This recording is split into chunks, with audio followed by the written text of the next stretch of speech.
എപ്പിറ്റം of commitment. ലൂക്കോസ് 23:46. പിതാവേ, ഞാൻ എൻ്റെ ആത്മാവിനെ തൃക്കൈയിൽ ഏൽപ്പിക്കുന്നു. ഏകദേശം 3 മണിക്കൂറോളം ക്രൂശിൽ കിടന്ന യേശു തൻ്റെ ജീവൻ പോകാറായി എന്ന് മനസ്സിലാക്കുന്നു.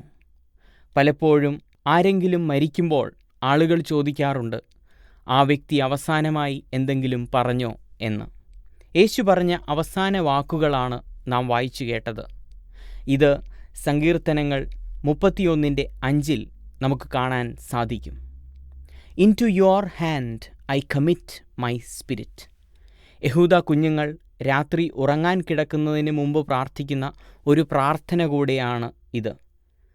It is actually a bed time prayer of Jewish kids. Yeshu കുരിശിൽ കിടന്ന് അത്യുച്ചത്തിൽ നിലവിളിച്ചാണ് ഇത് പറയുന്നത്. പിതാവേ, ഞാൻ എൻ്റെ ആത്മാവിനെ തൃക്കൈയിൽ ഏൽപ്പിക്കുന്നു. സമർപ്പണത്തിൻ്റെ ആൾരൂപമായിട്ടാണ് യേശു ക്രൂശിൽ ഈ വാക്യം ഉദ്ധരിക്കുന്നത്. ദൈവകരങ്ങളിലേക്ക് സമർപ്പിക്കപ്പെട്ട ഒരു ദൈവ പൈതലിന് നാളെക്കുറിച്ച് ഭാരമുണ്ടാകേണ്ട ആവശ്യമില്ല. ക്രിസ്തുവിനോടുകൂടെ ക്രൂശിക്കപ്പെട്ട ഒരു ദൈവ പൈതലിൻ്റെ ജീവിതത്തിൽ സമർപ്പണം ഒഴിച്ചുകൂടാനാകാത്ത കാര്യമാണ്. എന്താണ് ദൈവകരങ്ങളിലേക്ക് നമുക്ക് സമർപ്പിക്കുവാനുള്ളത്? What are we holding back without committing to God's hand? Which aspect of our life is held back awaiting commitment? നമ്മെ തന്നെ ശോധന ചെയ്യുവാനുള്ള അവസരമായി ഈ ദിവസം നമുക്ക് വിനിയോഗിക്കാം. യേശുവിൻ്റെ ശരീരത്തിൽ ഉണ്ടായിരുന്ന രക്തം ഏകദേശം മുഴുവൻ വാർന്നുപോയി. ഇനി അവശേഷിക്കുന്നത് അല്പം ജീവനാണ്. പിതാവേ, എനിക്കുള്ളത് ഒരല്പം ജീവനാണ്. അതും ഞാൻ നിൻ്റെ തൃക്കൈയിൽ ഏൽപ്പിക്കുന്നു. This is the epitome of commitment. A commitment without holding back anything. ഇംഗ്ലീഷിൽ എനിക്ക് പ്രിയപ്പെട്ട ഒരു പാട്ടുണ്ട്. Take my life and let it be consecrated Lord to ദീ.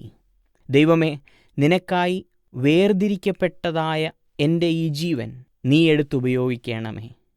ക്രിസ്തുവിനോട് കൂടെ ക്രൂശിക്കപ്പെട്ട ഒരു ദൈവ പൈതൽ ക്രൂശിൻ്റെ മൊഴികളെ ജീവിതത്തിൽ പ്രാവർത്തികമാക്കുന്ന ആളായിരിക്കണം എന്നാണ് നാം ഈ ദിവസങ്ങളിൽ ചിന്തിച്ചത്. Do not be afraid to cut off whatever takes you away from God.